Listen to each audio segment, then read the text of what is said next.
Welcome back to the deep dive. Today, we're digging into some fascinating source material you've sent us about a really critical moment, a real choke point, actually, in World War II. That's right. We're talking about Normandy, June 1944.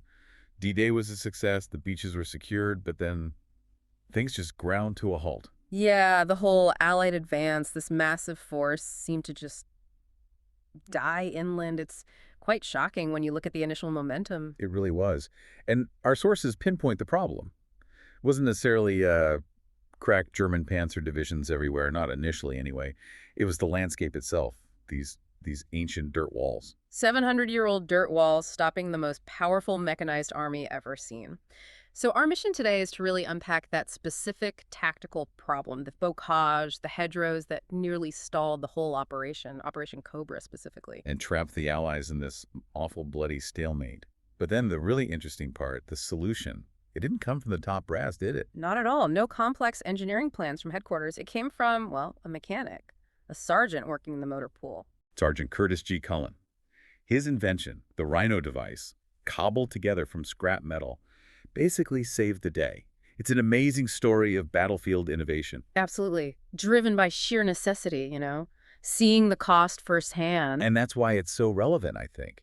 It highlights how sometimes the best solutions come from the ground level, from the person closest to the actual problem, not necessarily from high-level strategy. The person with grease under their fingernails, seeing tanks come back full of holes, they understood the physical reality in a way maybe the planners didn't. Precisely. They saw the failure repeating, day after day.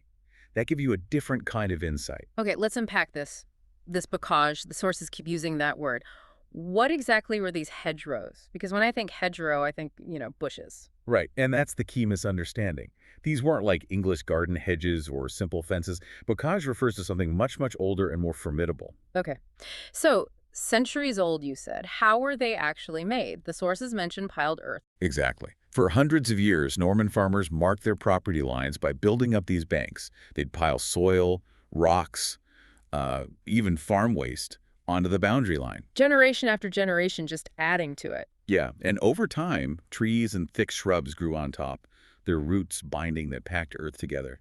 It wasn't just a pile of dirt. It became this dense, interwoven mass. Almost like natural concrete. That's a good way to put it.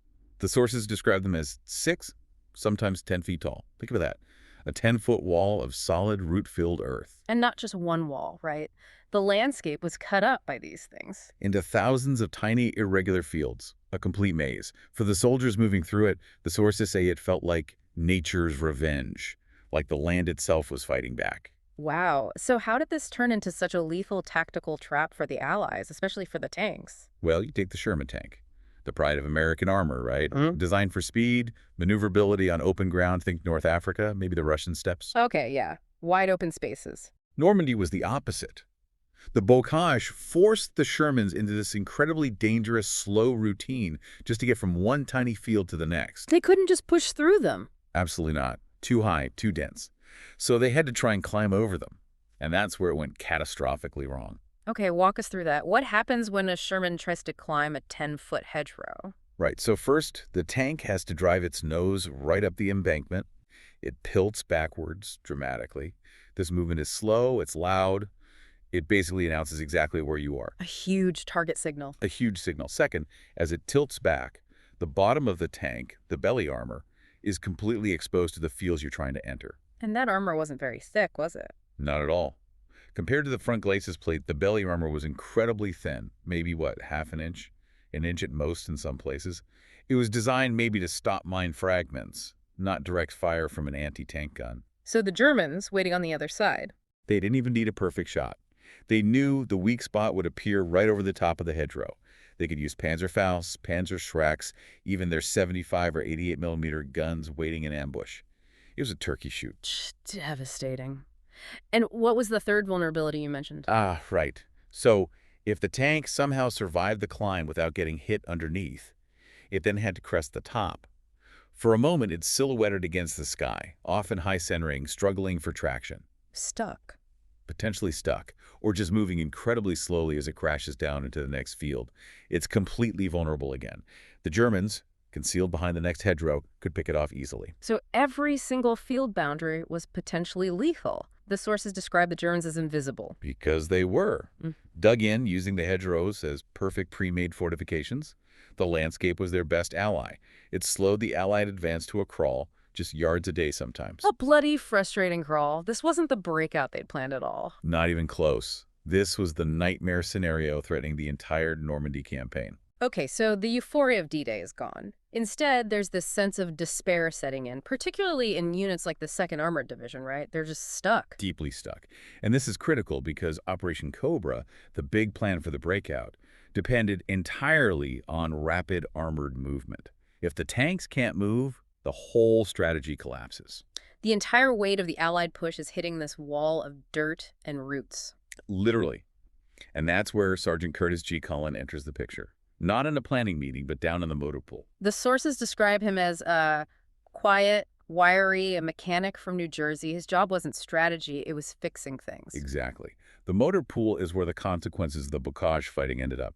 Cullen wasn't looking at maps. He was looking at Sherman's being dragged back, shot up, crews lost. He was patching the holes, seeing the physical results of these failed hedgerow crossings. And that gave him a very personal, very immediate motivation. The sources say he watched good men die because the machines, his machines in a way, were failing against these earthen walls. It wasn't abstract for him. It was a specific, repeated engineering failure he was witnessing daily.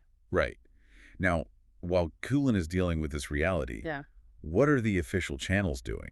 The engineers, the commanders, because they knew it was a problem. Yeah, the sources detail several attempts, none very successful. They seem to be throwing conventional solutions at an unconventional problem. That's a perfect way to put it. Take artillery, for instance. The thinking was, okay, if we can't drive through it, we'll blast it. So they ordered huge barrages. Sounds logical. Did it work? Not really. I mean, it made a mess, sure. It shredded the leaves and branches, maybe flattened the top bushes. But high explosives aren't great at destroying massive, dense earthworks. The core structure, the 10 feet of packed earth and roots, remained intact. Pretty much. It just removed the visual cover, maybe, but the actual physical barrier that stopped the tanks, still there. It was, frankly, a massive waste of shells. Okay, so artillery was out. What about the combat engineers? They're the experts in obstacles, right? They are, but their tools were designed for different kinds of obstacles. They proposed using mine-clearing equipment. Flails, rollers, things like that. Stuff for barbed wire and mines. Exactly. Not really suited for digging through 10 feet of ancient root-infested earth. Plus, that equipment was often slow, vulnerable itself, and probably needed in other places, like clearing actual minefields or building roads. So they were thinking like engineers dealing with constructed defenses, not agricultural earthworks. Sort of, yeah. The conclusion from the sources is pretty stark. Yeah. Nothing worked. The land swallowed everything. High command kept trying these complex top-down solutions and failing. Which sets the stage perfectly for Cullen's different approach. He wasn't thinking about strategy or new weapon system. He was thinking like a mechanic.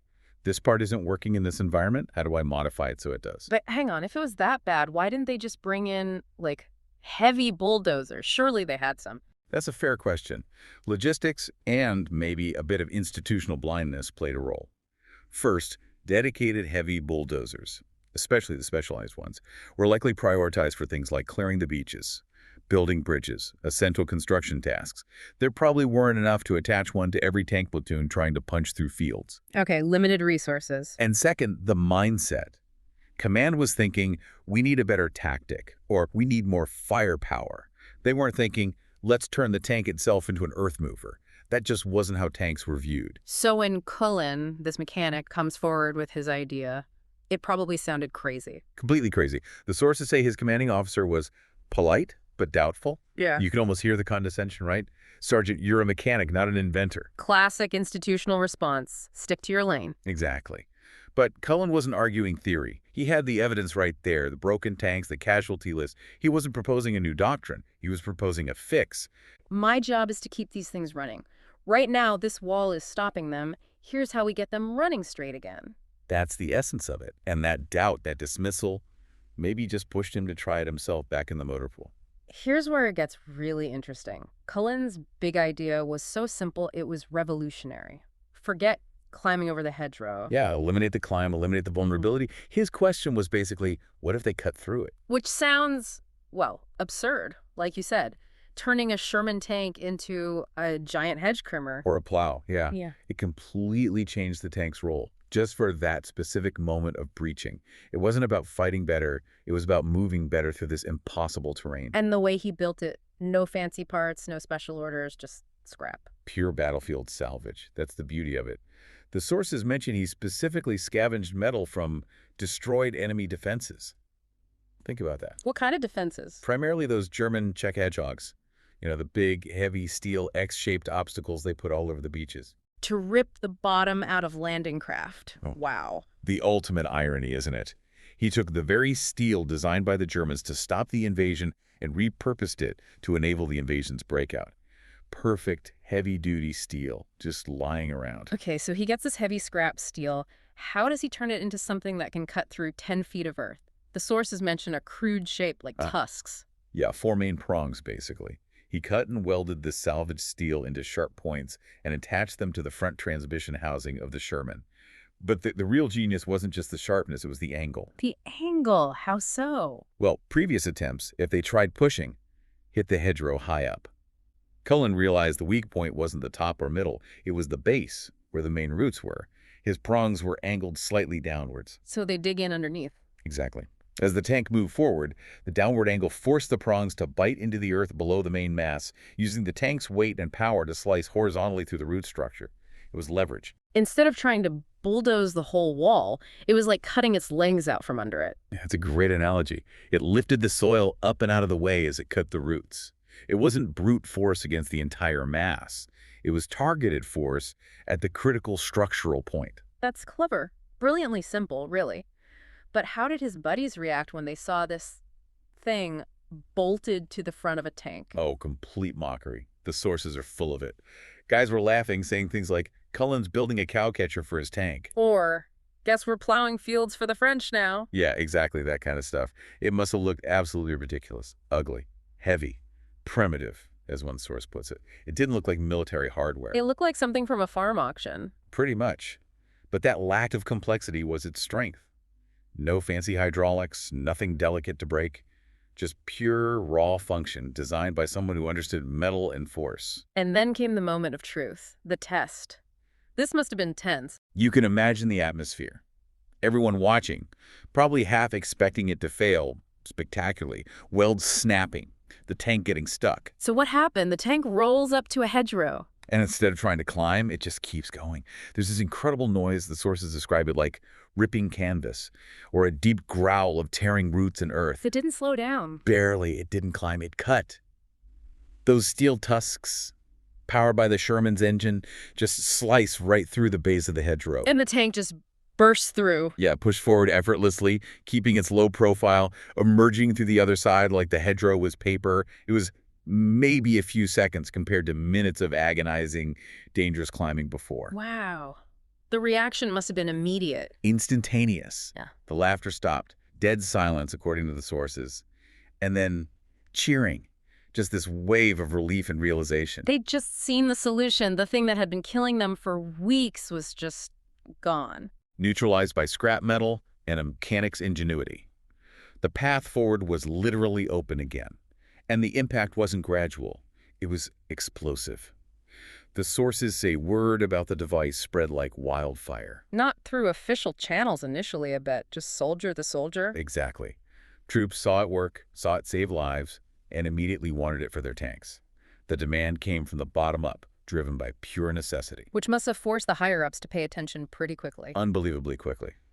General Bradley, commanding the U.S. ground forces, apparently knew about it within a day of that first successful test. A day? That's fast for military bureaucracy. And General Eisenhower, the supreme commander, knew by the next day. That tells you everything about how desperate the situation was, how badly they needed a solution to the bocage problem. So what was the official order? A small trial? More testing? No time for that. The need was too urgent. Within about a week, the order came down from the highest levels. Produce them. All of them. Full stop. No hesitation, just build them. Functionality trumped everything else. They didn't care how crude it looked. They cared that it worked and could get the tanks moving for Operation Cobra. And the scale of production. This wasn't just Cullen in his motor pool anymore. Oh, no. This became a massive, urgent industrial effort. The order was for something like 5,000 Shermans to be fitted with what the soldiers were now calling the Rhino device, or Rhino tanks. 5,000? How did they manage that so quickly? They converted maintenance depots, workshops, both American and British, across the UK and even in Normandy itself, into makeshift factories.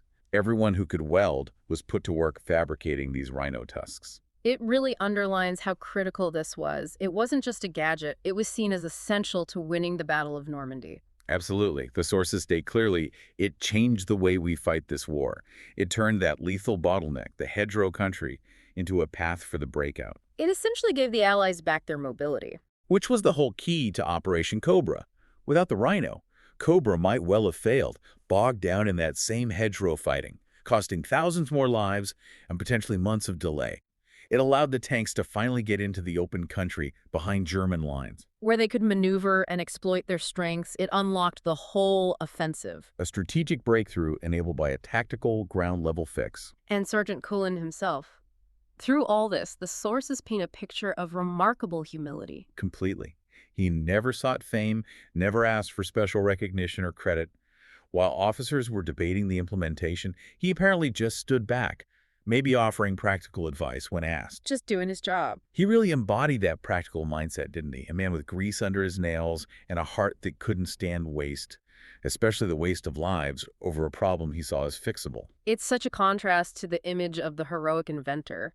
He just saw a problem and engineered a straightforward solution using what he had. That's the core of it. His motivation wasn't glory, it was competence and care. Fixing what was broken so his buddies could go home. And there's that great quote, right? When someone, probably an officer or engineer, finally told him the magnitude of what he'd done. Yeah, something like, "Sergeant, you just changed the way we fight this war." And Cullen's response, No, sir, we just figured out how to drive straight again. perfect. Just perfect. It brings it right back down to earth. Solve the problem, move on. Incredible. Hashtag tag outro. So what does this all mean? When you pull back and look at the whole story from these sources, you see this clear narrative arc, don't you? Yeah, definitely. You've got this unexpected, almost natural defense, the bocage, completely paralyzing a modern army. Then you see the failure of the conventional top-down military thinking and engineering to solve it effectively. They were stuck in their usual frameworks. Until this moment of pure, practical ingenuity comes from the ground level. From someone whose job was simply to fix things, not invent them. And that solution, born out of necessity and direct observation, completely changes the strategic picture. It's a powerful case study in innovation. It really makes you think about where the best solutions come from, doesn't it? Not always from the designated experts or the people with the biggest budgets. Often, it's the person closest to the friction, the person feeling the pain of the problem most acutely, who sees the simplest, most effective path through. The sources really drive home that idea.